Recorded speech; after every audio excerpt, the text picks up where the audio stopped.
जय हिंद। पुलिस का एक इंस्पेक्टर रोज की तरह अपने दफ्तर में जाने के लिए तैयार हो रहा है।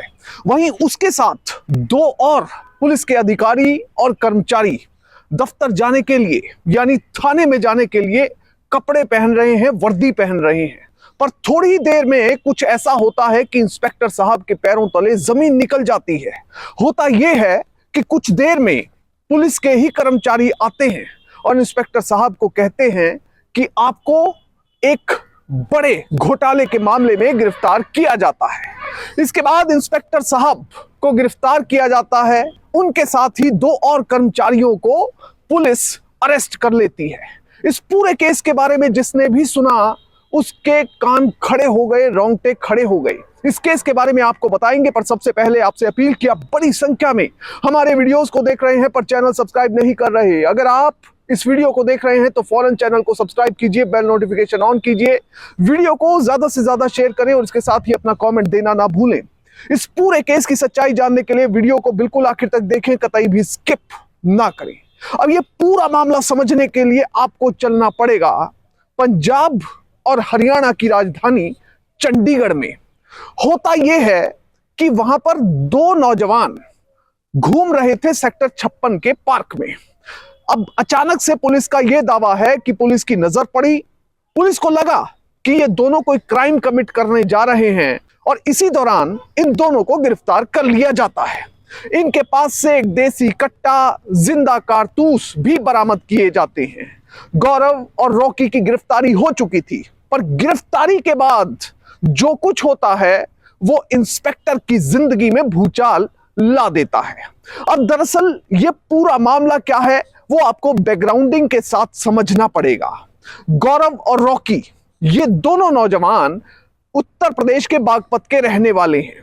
अब उत्तर प्रदेश के बागपत में ये एक ऐसी कंपनी में काम करते थे जो कि बैंक की करेंसी चेस्ट ब्रांच के लिए काम किया करती थी, यानी अपनी सेवाएं मुहैया करवाया करती थी। अब जो बैंक होते हैं उनके एटीएम में पैसा पहुंचाने के लिए एक गाड़ी आपने भी देखी होगी जो अक्सर आती है। वो बैंक की गाड़ी नहीं होती, दरअसल वो एक कंपनी की गाड़ी होती है जिसको पैसे ले जाने का ठेका दिया गया होता है। यानी वो कंपनी बैंक से पैसे उठाती है और एटीएम में जाकर डालती है। अब गौरव और रॉकी उसी कंपनी के लिए काम किया करते थे, पर कुछ समय बाद अचानक से पता चला कि ये दोनों बड़े घोटाले को अंजाम दे रहे थे। जैसे बैंक से 1 करोड़ रुपया उठाया, यानी वो पैसा एटीएम में जाना है, उसमें 70 लाख रुपया तो जमा कर दिया, पर 30 लाख रुपया कथित तौर पर अपनी जेब में रख लिया।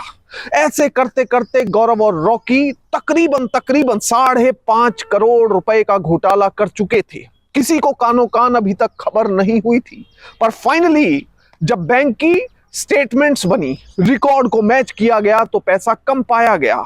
इसके बाद जांच बैठाई गई और पता चला कि गौरव और रॉकी इस घोटाले को अंजाम दे रहे थे। बहरहाल इन दोनों की गिरफ्तारी जब चंडीगढ़ पुलिस के द्वारा की गई तो उसके बाद उत्तर प्रदेश पुलिस से संपर्क किया गया। उत्तर प्रदेश पुलिस को बताया गया कि आपके यहाँ के 2 क्रिमिनल हमारे पास पहुंच गए हैं, हमने उन्हें गिरफ्तार किया है।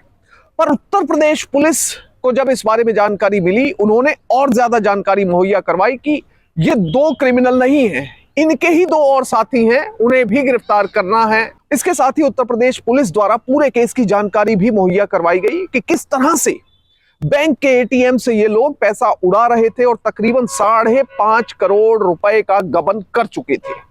अब इसके बाद जो रिपोर्टेड फैक्ट्स की थ्योरी है उसके मुताबिक अगर यकीन किया जाए तो उनका कहना यह है कि ये दोनों बागपत में क्राइम को कमिट करते हैं, 5.5 करोड़ रुपए को अंदर कर लेते हैं और उसके बाद छिपते छिपाते भागते हुए पहुंच जाते हैं चंडीगढ़। अब चंडीगढ़ में ये दोनों पुलिस वालों से संपर्क करते हैं और पुलिस इंस्पेक्टर को कथित तौर पर रिपोर्टेड फैक्ट्स के मुताबिक कहते हैं कि सर आप हमें इस केस से बचा लीजिए और अगर आप हमें इस केस से बचा लेंगे तो जो हो सकता होगा हम आपके लिए कर देंगे। और इसी के तहत एक थ्योरी बुनी जाती है। वो थ्योरी ये थी कि इनको एक फर्जी से छोटे से मामले में पुलिस गिरफ्तार करेगी और गिरफ्तारी के बाद इन्हें जेल भेज दिया जाएगा कम से कम उत्तर प्रदेश पुलिस की नजर फिर इन पर नहीं पड़ेगी। और जो सबसे बड़ी बात थी वो ये थी कि उत्तर प्रदेश पुलिस 5.5 करोड़ रुपए की रिकवरी भी नहीं कर पाएगी। अब इस मामले में चंडीगढ़ पुलिस के अधिकारियों को सारी खबर लगी कि आखिर पूरा मामला क्या है, इसकी डिटेल्स क्या हैं, और इसमें शक की सुई घूम गई पुलिस के अधिकारियों पर। मामले की जांच हुई, इंटरनल इंक्वायरी हुई और इसके बाद इंस्पेक्टर तक इस पूरे मामले के तार जुड़ते नजर आए। फाइनली पुलिस ने डिसाइड किया कि इंस्पेक्टर जसमिंदर सिंह और उनके साथ हेड कांस्टेबल सतीश और सीनियर कांस्टेबल समुद्र सिंह को गिरफ्तार किया जाए। उनको गिरफ्तार किया जाता है और फाइनली पुलिस की कार्रवाई की जाती है। अब दरअसल आप सोच रहे होंगे कि गौरव और रॉकी चंडीगढ़ में आकर पुलिस से संपर्क क्यों करेंगे और खुद ही पुलिस को क्यों कहेंगे कि आप हमें गिरफ्तार कर लीजिए, उत्तर प्रदेश पुलिस हमारे पीछे पड़ी है। दरअसल होता यह है कि इन दोनों को शक होता है कि कहीं ऐसा ना हो कि उत्तर प्रदेश पुलिस ने हमारे खिलाफ मामला तो दर्ज कर लिया है, कहीं ऐसा ना हो कि केस की इन्वेस्टिगेशन करते करते वो हमें गिरफ्तार कर लें और उसके बाद हमारा एनकाउंटर कर दें, क्योंकि उत्तर प्रदेश में एनकाउंटर्स का दौर तो चल ही रहा है। बहरहाल ये केस सामने आने के बाद इंस्पेक्टर की गिरफ्तारी होती है, उन्हें सस्पेंड भी किया जाता है और फिर आगे की कार्रवाई शुरू हो जाती है। इस पूरे मामले में जो कुछ होगा उसमें अंतिम सत्य और अंतिम तथ्य माननीय अदालत के फैसले को ही माना जाएगा। पर इस पूरे मामले को, परिदृश्य को देखते हुए ऐसा लगता है कि कहीं ना कहीं प्रशासन में बैठे अधिकारी भी अपने आप को यह सोचने लगते हैं कि हम कोई भी कृत्य करेंगे और कानून की नजर से बच जाएंगे। इस केस में शायद कथित तौर पर यदि इन पुलिस अधिकारियों ने ऐसा अपराध किया है तो उन्हें ऐसा लगा होगा कि शायद हमारे ऊपर किसी की नजर नहीं पड़ेगी, पर ऐसा नहीं है। डिपार्टमेंट में, विभाग में भी कई ईमानदार अधिकारी होते हैं, आपसे ऊपर भी कई लोग ऐसे होते हैं जो आपको लगातार ऑब्जर्व कर रहे होते हैं, और इससे भी ऊपर कानून और संविधान है। कई बार हमें आईएएस, आईपीएस या कोई और पोस्ट पर जाकर ऐसा लगता है कि हम बहुत पावरफुल हो गए हैं, हमारे आसपास सुरक्षा कर्मी हैं, हमें कोई छू भी नहीं सकता, पर ऐसा नहीं है। यदि कोई व्यक्ति भ्रष्टाचार या अनैतिकता या किसी गलत कृत्य में लिप्त होता है तो उस पर सीधे तौर पर कार्रवाई की जाती है, चाहे वो कितना ही बड़ा अधिकारी क्यों ना हो।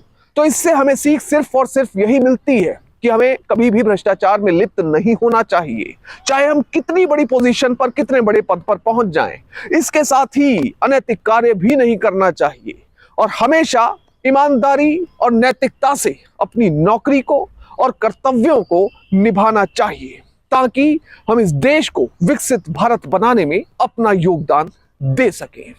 जय हिंद।